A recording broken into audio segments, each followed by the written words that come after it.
33 experts ivoiriens, dont des chercheurs épidémiologistes, médecins ou encore acteurs institutionnels, issus de 20 structures, mutualisent leurs connaissances afin de faire face aux foyers de dengue installés en Côte d'Ivoire depuis quelques années. À la faveur du projet Dengue Care, piloté par le programme de recherche franco-ivoirien PACCI, ce collège de spécialistes, dénommé la plateforme collaborative, s'est retrouvé le mercredi 5 août dernier à Grand-Bassam pour venir à bout de ce foyer de la dengue qui se manifeste chaque année par des épidémies à répétition à Abidjan ainsi que dans la localité de Dianra, dans le nord ivoirien.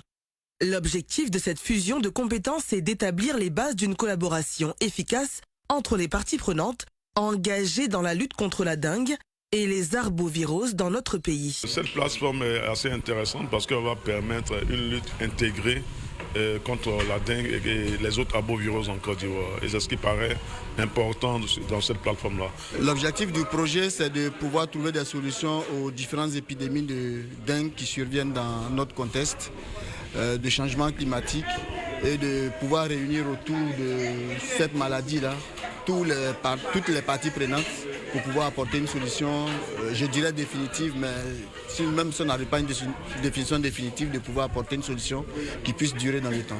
Avec une centaine de cas déclarés chaque année, pour moins de 5 décès par an, les épidémies de dengue en Côte d'Ivoire sont à suivre de près. Mais pas de quoi s'affoler, assurent les experts qui mettent les décès enregistrés sur le compte de l'acharnement thérapeutique et l'automédication, compte tenu de la similitude des symptômes de la dengue avec ceux du paludisme ou de la fièvre typhoïde.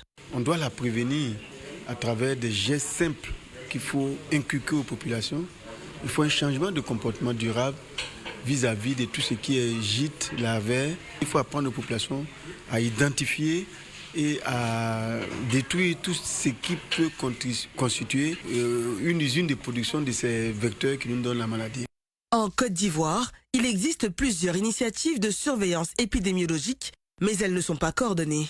La plateforme collaborative représente l'une des réponses groupées contre cette menace qui touche toute l'Afrique de l'Ouest.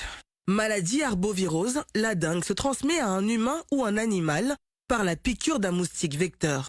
L'intensification des épidémies est liée à l'urbanisation rapide, aux mobilités humaines, à la prolifération due aux effets du changement climatique. Et en l'absence de traitement approprié, la lutte contre cette épidémie commande d'éliminer les gîtes larvaires, à savoir les eaux stagnantes, les objets pouvant retenir de l'eau, afin de limiter la prolifération des moustiques vecteurs.